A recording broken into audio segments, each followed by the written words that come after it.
Bismillah ar-Rahman ar-Rahim. Lecture 6. Hello everyone. Today's lecture we're going to study a comprehension unit in addition to a basic grammar lesson. So let's start. Computers in our life. Are computers approaching the furthest extent of their power? If you were living in the year 3000 BCE, how much change would you see in your lifetime? Ask Dirk Berger, computer scientist at the Microsoft Corporation. You probably wouldn't see any.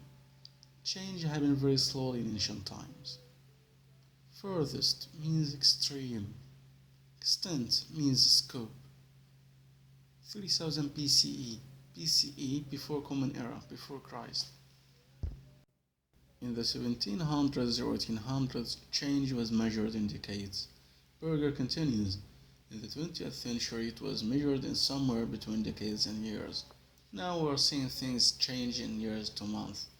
Faster, smaller computers, smartphones, and other electronic gadgets drive a continuing revolution in how people work and play.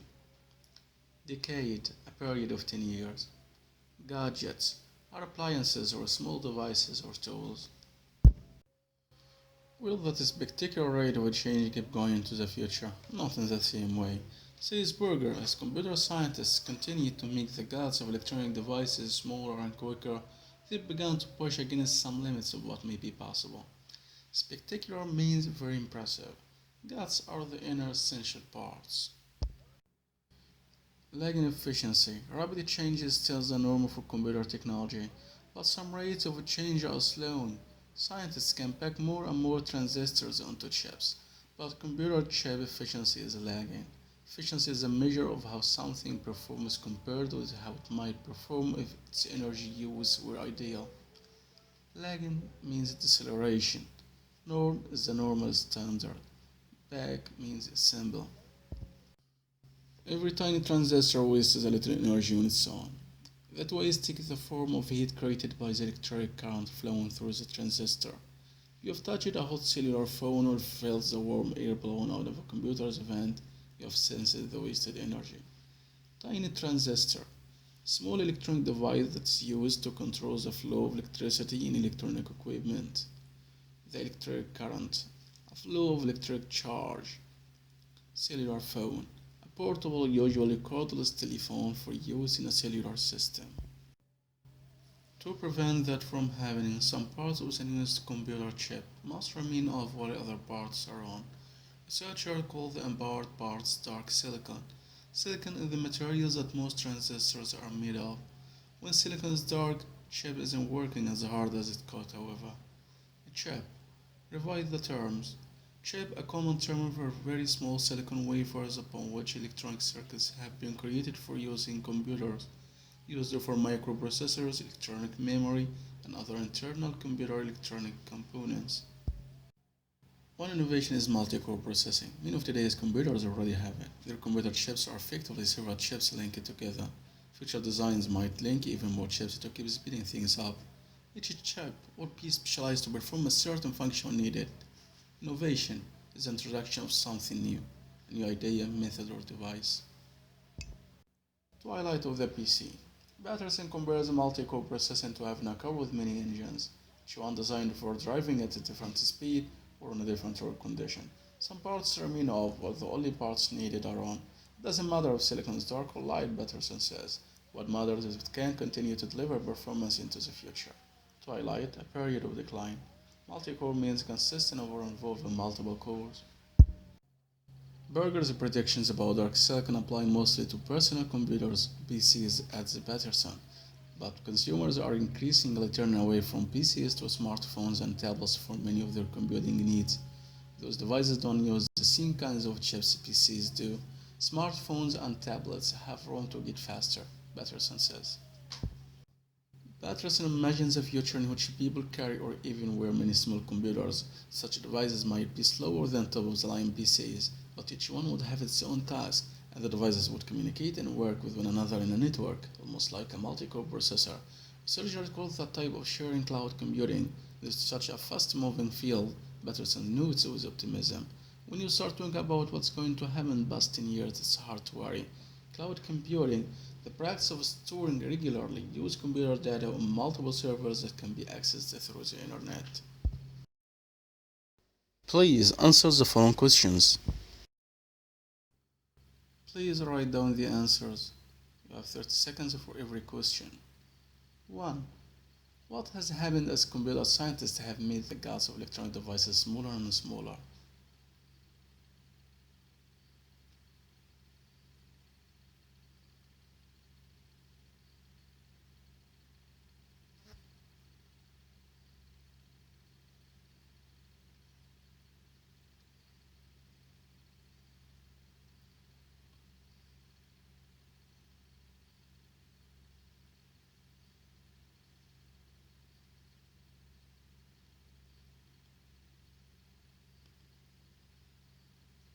2. The author divides the text in sections with subheadings. What does the author describe in the section with the subheading lag in efficiency?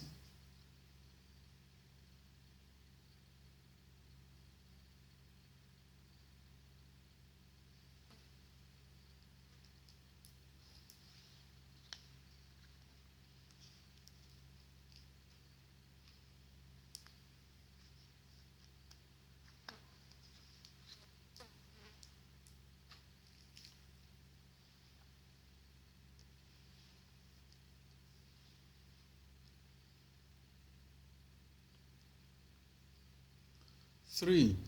Dark silicon is a problem because computer chips waste energy when silicon is dark. What evidence from the text supports this conclusion?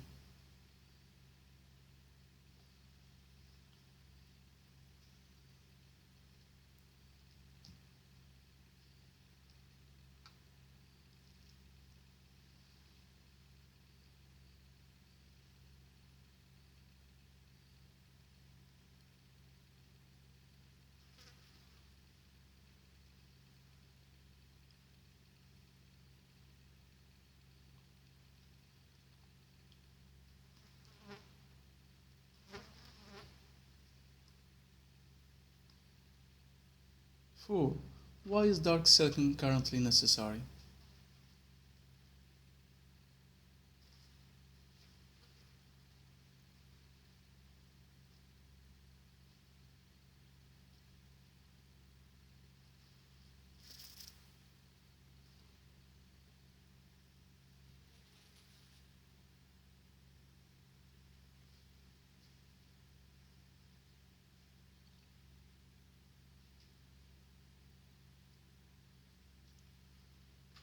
5. What is the main idea of this text?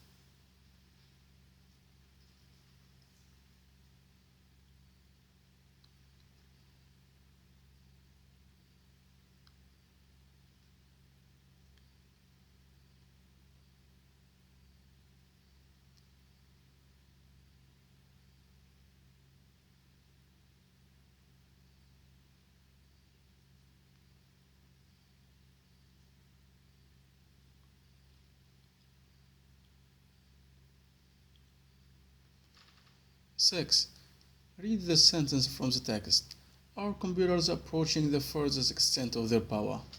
Why might the author have begun the passage with this question?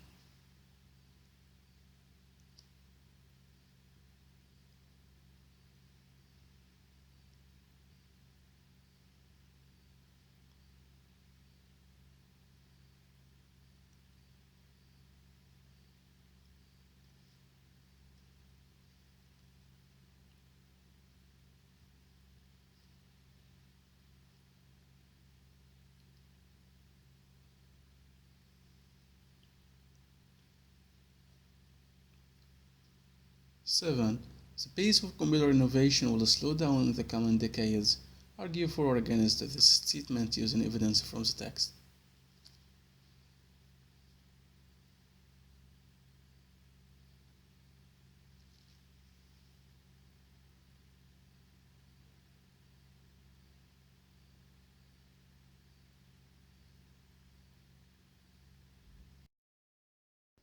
'Thanks for your attention.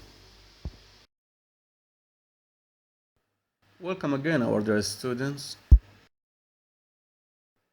The second part of our lecture is grammar. Passive. Passive 1 is done, was done. Compare active and passive. Somebody built this house in 1981. This sentence is active. This house was built in 1981. Was built. This is passive. When we use an active verb, we say what the subject does. Somebody built this house in 1981. When we use a passive verb, we see what happens to the subject. This house was built in 1981.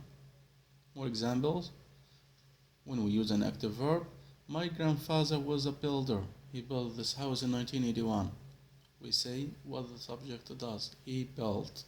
It's a big company, it employs 200 people. When we use a passive verb, how old this house? It was built in 1981. We see what happens to the subject. 200 people are employed by the company. B.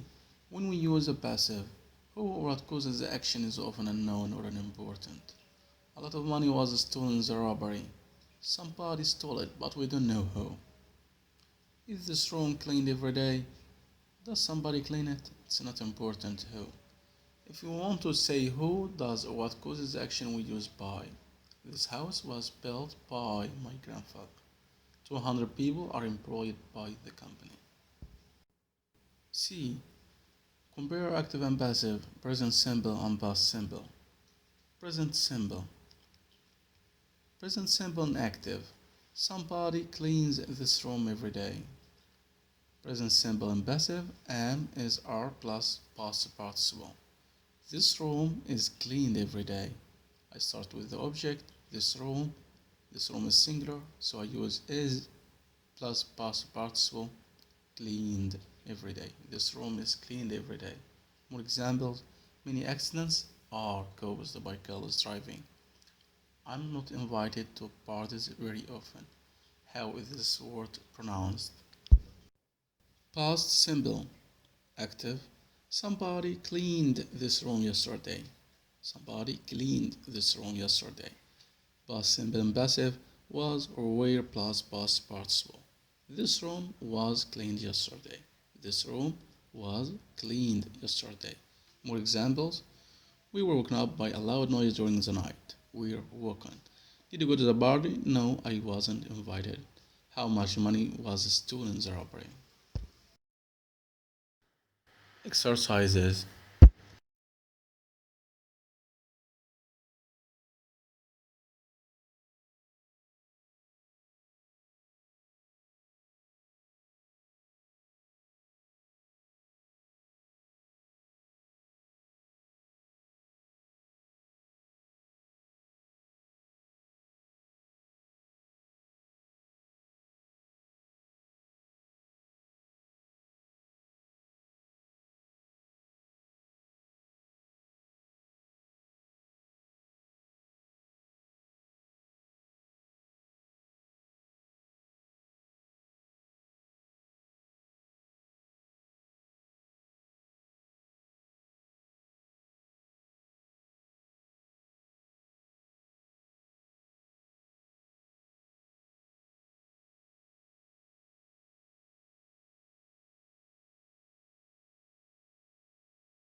Passive 2. Be done, been done, being done. A. Infinitive. Active. Somebody will clean this room later. Infinitive and passive. Verb to be plus past participle. This room will be cleaned later. Will be cleaned later. More examples. The situation is serious. Something must be done before it's too late. Something must be done before it's too late. Mystery is something that cannot be explained. The music was very loud and could be heard from a long way away. No supermarket is going to be built next year. Please go away. I want to be left alone. B. Perfect infinitive. Active. Somebody should have cleaned the room. Somebody should have cleaned the room. Perfect infinitive and passive. Have been plus past participle. The room should have been cleaned. The room should have been cleaned. More examples. I haven't received the letter yet. It might have been sent to the wrong address. Have been sent. If you had locked the car, it wouldn't have been stolen. There were some problems at first, but they seem to have been solved. C. Present perfect. Active. The room looks nice. Somebody has cleaned it. Somebody has cleaned it. Present perfect and passive. Have or has been plus past participle. The room looks nice. It has been cleaned. It has been cleaned. More examples. Have you heard the trip has been cancelled? Have you ever been bitten by a dog? Are you going to the party? No, I haven't been invited. C. Past perfect. Active. The room looked nice. Somebody had cleaned it. Somebody had cleaned it. Past perfect and passive. Had been plus past participle. The room looked nice. It had been cleaned. It had been cleaned. The vegetables didn't taste good. They had been cooked too long. The car was 3 years old but hadn't been used very much. D. Present continuous. Active. Somebody is cleaning the room at the moment. Present continuous and passive. Am is are plus being past participle. The room is being cleaned at the moment. The room is being cleaned. There is somebody walking behind us. I think we are being followed. I think we are being followed. No bridge is being built across the river. It will be finished next year. Past continuous. Active. Somebody was cleaning the room when I arrived. Was cleaning. Past continuous and passive. Was or were plus being past participle. The room was being cleaned when I arrived. The room was being cleaned when I arrived. There was somebody walking behind us. I think we were being followed. I think we were being followed. Exercises.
That's the end of our lecture. Thank you. See you soon.